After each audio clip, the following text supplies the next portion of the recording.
नमस्कार, good morning. IND Hindi news में आपका स्वागत है। तो चलिए जानते हैं आज की सभी छोटी बड़ी महत्वपूर्ण खबरों को। इससे पहले वीडियो को लाइक और चैनल को सब्सक्राइब जरूर करें और आप किस जिले से वीडियो को देख रहे हैं कमेंट में लिखना ना भूलें।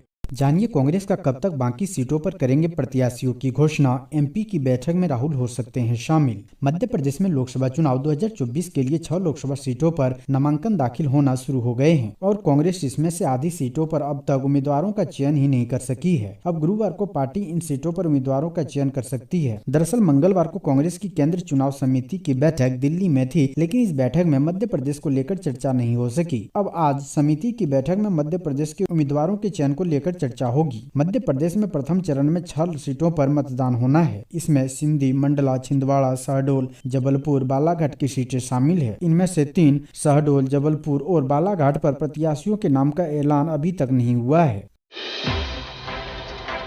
अग्निवीर भर्ती 2024-25 आवेदन के लिए 22 मार्च अंतिम तिथि। अग्निवीर भर्ती 2024-25 के लिए अब केवल 2 दिन शेष रह गए हैं। सेना भर्ती कार्यालय महू ने अग्निवीर भर्ती 2024-25 के लिए ऑनलाइन सामान्य प्रवेश परीक्षा का नोटिफिकेशन www.joinindianarmy.nic.in वेबसाइट पर जारी किया है। रजिस्ट्रेशन की प्रक्रिया 13 फरवरी से शुरू की गई थी, जिसमें अब तक 13,700 उम्मीदवारों ने रजिस्ट्रेशन करवा लिया है। अब रजिस्ट्रेशन के लिए अंतिम 2 दिन शेष रह गए हैं। इच्छुक उम्मीदवार 22 मार्च तक ऑनलाइन रजिस्ट्रेशन करा सकते हैं। गौरतलब है कि पिछली अग्निवीर भर्ती में मध्य प्रदेश के सभी सेना भर्ती कार्यालय में से महू सेना भर्ती कार्यालय में सबसे अधिक 904 भर्ती की गई थी। मध्य प्रदेश में मतदाता जागरूकता के लिए 75 विधानसभा क्षेत्रों में रथ रवाना। मध्य प्रदेश के जिन 26 जिलों के 75 विधानसभा क्षेत्रों में राज्य के औसत से भी कम मतदान रहा, वहां मतदाताओं को मताधिकार के प्रति जागरूक किया जाएगा। इसके लिए बुधवार को मुख्य निर्वाचन पदाधिकारी अनुपम राजन ने भोपाल से मतदाता जागरूकता के लिए तैयार किए गए 75 विशेष प्रचार वाहनों को हरी झंडी दिखाकर रवाना किया। ये रथ संबंधित क्षेत्रों में 20 अप्रैल तक मतदाताओं को अधिकार के लिए प्रेरित करेंगे। रथों में प्लाज्मा टीवी लगी है, जिसके माध्यम से मतदाता जागरूकता गीत, रील, वीडियो दिखाकर मतदाताओं को प्रेरित किया जाएगा। MPPSC राज्य सेवा प्रारंभिक परीक्षा 2024 की तारीख बदली, अब 23 जून को होगी। मध्य प्रदेश लोक सेवा आयोग द्वारा आयोजित राज्य सेवा प्रारंभिक परीक्षा 2024 अब 23 जून को होगी। लोकसभा चुनाव की वजह से परीक्षा की तारीख को आगे बढ़ा दिया गया है। इसके पहले परीक्षा 28 अप्रैल 2024 को आयोजित की जानी थी। मध्य प्रदेश लोक सेवा आयोग ने एक विज्ञप्ति जारी कर परीक्षा की तारीख बदलने की सूचना दी है, जिसमें बताया है कि लोकसभा निर्वाचन कार्यक्रम 2024 को दृष्टिगत रखते हुए राज्य सेवा प्रारंभिक परीक्षा 2024 अब 28 अप्रैल के स्थान पर 23 जून को आयोजित की जाएगी। परीक्षा के लिए प्रवेश पत्र दिनांक 12 जून से आयोग की वेबसाइट www.mppsc.mp.gov.in तथा www.mponline.gov.in पर डाउनलोड करने के लिए उपलब्ध रहेंगे।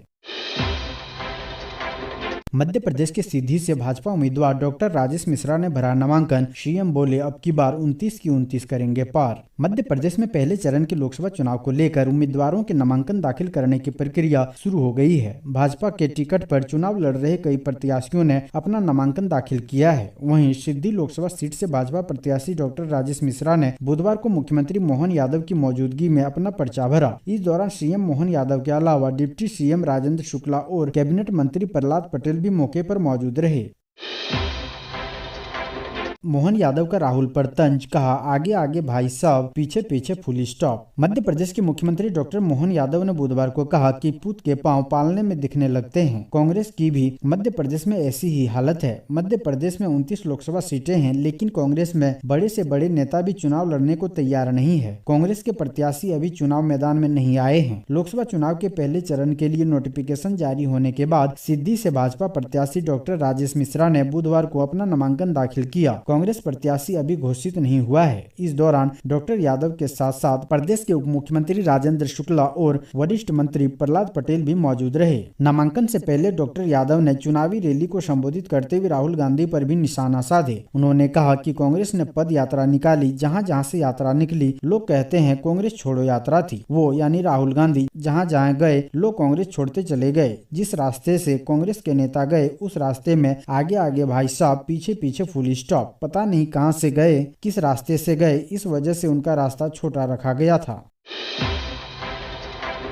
सिवनी छिंदवाड़ा में वर्षा के साथ ओले भी गिरे, गुरुवार से बादल छटने के आसार। वर्तमान में अलग अलग स्थानों पर 5 मौसम प्रणालियां बनी हुई है। इसके प्रभाव से पूर्वी मध्य प्रदेश में हवाओं के साथ नमी आ रही है। इस वजह से गरज चमक के साथ कहीं कहीं वर्षा हो रही है। इसी क्रम में पिछले 24 घंटे के दौरान पश्चिमी मध्य प्रदेश में मौसम पूरी तरह शुष्क रहा। पूर्वी मध्य प्रदेश में छिंदवाड़ा में 5.4, मंडला में 0.6, सिवनी में 1.6 एवं मजाल खंड में 3.8 मिलीमीटर वर्षा हुई। इस दौरान छिंदवाड़ा में ओले भी गिरे। मौसम वैज्ञानिकों के मुताबिक सिंगरौली, सिद्धि, रीवा, मऊगंज, सतना एवं मेहर में गरज चमक के साथ हल्की वर्षा होने की संभावना है। गुरुवार से पूर्वी मध्य प्रदेश में भी मौसम धीरे धीरे साफ होने की संभावना है। मध्य प्रदेश में कांग्रेस का बुरा हाल, चुनाव लड़ने से इनकार कर रहे ये बड़े नेता। मध्य प्रदेश में पहले चरण में होने वाले चुनाव के लिए नामांकन पत्र भरे जाने का सिलसिला शुरू हो गया है, मगर कांग्रेस अब तक सभी सीटों के लिए उम्मीदवारों के नाम तय नहीं कर पाई है। इसकी बड़ी वजह पार्टी के भीतर दिग्गज नेताओं को चुनाव लड़ने को लेकर छिड़ा संग्राम है। राज्य में लोकसभा की 29 सीटें हैं, जिनमें से कांग्रेस को 28 पर उम्मीदवार तय करना है। एक खजुराहो संसदीय सीट आपसी समझौते में समाजवादी पार्टी को दे दी गई है। इन 28 सीटों में से कांग्रेस 10 पर ही उम्मीदवार तय कर पाई है और उसे अभी 18 सीटों पर उम्मीदवार के नाम का फैसला करना है। सूत्रों की माने तो कांग्रेस के पास जमीनी स्तर से जो फीडबैक आया है, उसके मुताबिक दिग्गज नेता दिग्विजय सिंह, अजय सिंह, अरुण यादव, उमंग सिंगार, जयवर्धन सिंह, प्रियव्रत सिंह, जीतू पटवारी, विवेक तनखा जैसे नेताओं के चुनाव लड़ने की बात कही गई है। वहीं इन नेताओं में से कई ऐसे हैं जो कह चुके हैं कि लोकसभा चुनाव लड़ने में उनकी कोई दिलचस्पी नहीं है।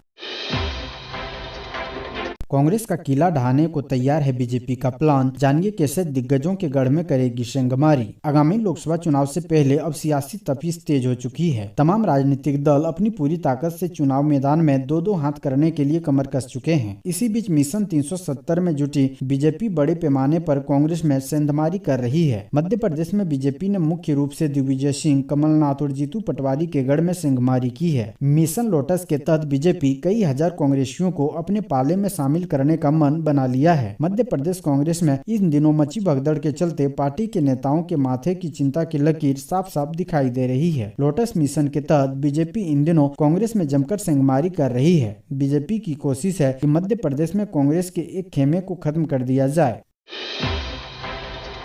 मध्य प्रदेश सीएम मोहन यादव का कांग्रेस पर हमला, बोले संकट से तो निपटे तभी करेगी 18 उम्मीदवारों की घोषणा। मध्य प्रदेश के मुख्यमंत्री मोहन यादव ने बुधवार को सीधी से लोकसभा चुनाव को लेकर प्रचार प्रसार का आगाज कर दिया है। यहां सीएम मोहन यादव ने सबसे पहले सीधी लोकसभा सीट से भाजपा प्रत्याशी डॉक्टर राजेश मिश्रा का नामांकन भरवाया। इसके बाद उन्होंने सीधी में एक विशाल जनसभा को संबोधित किया। यहाँ उन्होंने कई मुद्दों पर कांग्रेस को आड़े हाथों लिया। सीएम मोहन यादव ने कांग्रेस पार्टी को 18 उम्मीदवारों के नामों की घोषणा न करने पर भी तंज कसा। जनसभा को संबोधित करते हुए सीएम मोहन यादव ने कहा कि कांग्रेस पार्टी इस समय भारी संकट में है, जिससे वह निपट नहीं पा रही है। वहीं कांग्रेस की तरफ से 18 उम्मीदवारों के नामों की घोषणा न होने पर तंज कसते हुए सीएम यादव ने कहा कि भाजपा ने मध्य प्रदेश में अपने सभी उम्मीदवारों के नामों का ऐलान कर दिया है। वहीं कांग्रेस ने अभी तक राज्य में अपनी पार्टी के 18 उम्मीदवारों के नामों की घोषणा नहीं की है। इसके साथ ही सीएम यादव ने लोकसभा चुनाव में भाजपा की जीत का दावा करते हुए कहा कि पूरा देश पीएम मोदी के पक्ष में है। प्रदेश वासियों के बीच प्रधानमंत्री नरेंद्र मोदी को खूब पसंद किया जाता है। मध्य प्रदेश में वन विभाग के कर्मचारी नहीं करेंगे चुनाव में ड्यूटी, जानिए क्या है इसकी वजह। मध्य प्रदेश के वन विभाग के क्षेत्रीय कर्मचारी और अधिकारी लोकसभा चुनाव में ड्यूटी नहीं करेंगे। चुनाव आयोग ने हाईकोर्ट में लगी एक याचिका पर अंडरटेकिंग दी है कि मध्य प्रदेश के वन विभाग के क्षेत्रीय अधिकारी और कर्मचारी की ड्यूटी लोकसभा चुनाव में नहीं लगाई जाएगी। चीफ जस्टिस रवि मलिमत और जस्टिस विशाल मिश्रा ने चुनाव आयोग द्वारा दी गई अंडरटेकिंग के बाद याचिका का निराकरण कर दिया। दरअसल मध्य प्रदेश विधानसभा चुनाव के दौरान वन विभाग के क्षेत्रीय कर्मचारियों और अधिकारियों की ड्यूटी चुनाव में लगा दी गई थी। उस दौरान भी वन विभाग के अधिकारियों और कर्मचारियों ने पत्राचार कर चुनाव ड्यूटी न लगाने की मांग उठाई थी, लेकिन चुनाव आयोग ने इस पर ध्यान नहीं दिया था, जबकि चुनाव आयोग के नियमों में ही इसका उल्लेख है कि वन विभाग के क्षेत्रीय अमले की ड्यूटी चुनाव कार्य में नहीं लगाई जा सकती है। मध्य प्रदेश के आदिवासी अंचल में भोगोरिया की धूम, इस तरह हुई थी लोक उत्सव की शुरुआत। आदिवासी अंचल के झाबुआ और अलीराजपुर जिले में देश विदेश में प्रसिद्ध लोक उत्सव भगोरिया की इन दिनों धूम है। होली के 7 दिन पहले से मनाए जाने वाले इस पर्व में आदिवासी अंचल पूरी तरह उत्सव में डूबा रहता है। होली के पहले भगोरिया के 7 दिन आदिवासी समाजजन खुलकर अपनी जिंदगी जीते हैं। भगोरिया या भोंगरिया हाट में आदिवासी समाजजन ढोल मांदर की थाप और बांसुरी की तान पर जमकर नृत्य करते हैं। पारंपरिक वेशभूषा में जब टोलियां नृत्य करते हुए निकलती है तो हर कोई झूमने लगता है। देश के किसी भी कोने में ग्रामीण आदिवासी मजदूरी करने आया हो, लेकिन भगोरिया के वक्त वो अपने घर जरूर लौटाता है। भगोरिया की तैयारी आदिवासी पहले से ही शुरू कर देते हैं। भगोरिया हाट के लिए जमकर खरीदारी की जाती है, इसलिए भगोरिया से एक सप्ताह पहले लगने वाले हाट को त्योहारी हाट कहा जाता है। त्योहारी यानी त्योहार की तैयारी।